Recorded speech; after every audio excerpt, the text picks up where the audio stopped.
اهلا بيكم، ازيكم عاملين ايه؟ يا رب تكونوا بخير. النهارده باذن الله هيكون فيديو جديد في قناتنا وقناتكم محمد علاء. يا ريت لو انت حسيت ان الفيديو فادك او ان انت حسيت باي استفاده من القناه، يا ريت تنزل تشترك وتحط لايك لو حسيت انك استفدت من حاجه. النهارده باذن الله هتكلم معاكم على موضوع تحديد الاهداف في سنه 2023 والكلام ده كله، وهدي رايي في الموضوع ده.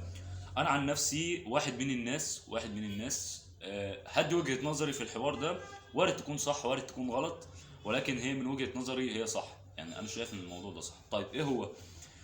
ان الناس عموما بيربطوا اهدافهم بالسنة. ايه الكلام الغريب ده؟ بص، يقول لك ايه؟ مثلا انا اهدافي لسنة 2023 ان اعمل كذا كذا كذا. طيب، وانا متاكد ان نفس الشخص ده حط 100 هدف في 2022 وما عملهمش، وحط 1000 هدف في 2021 وما عملهمش. فاهم؟ فهي ده بيكون العيب من ايه؟ هقول لك انا العيب من ايه. العيب ان انت اولا عقل البني ادم ما ينفعش تربطه بحاجه. بص، انا مش بقولك انها مش بتنفع مع الناس كلها، بس مع اغلب الناس.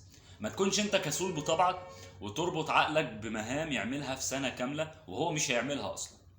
فاهمني؟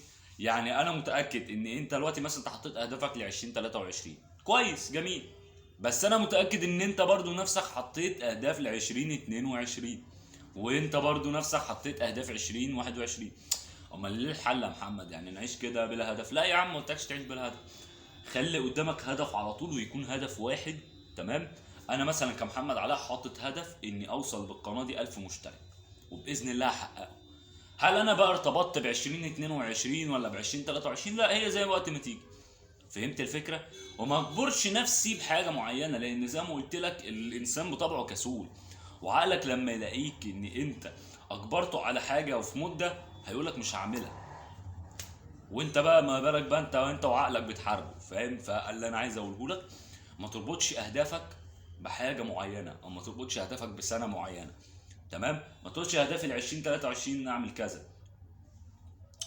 قول هدفي اني اعمل كذا. امتى؟ انا مركز على هدف وقت ما تيجي بقى دي بتاعت ربنا. فهمت؟ لكن هتحدد وقت معين. طب قدر انت محققتش الهدف ده في الوقت المعين ده، ايه الوضع ساعتها؟ اكيد طبعا هتحبط، وبالتالي هتنسى الهدف، وبالتالي اصلا هتبقى كانك ما عملتش حاجه. والسلام عليكم.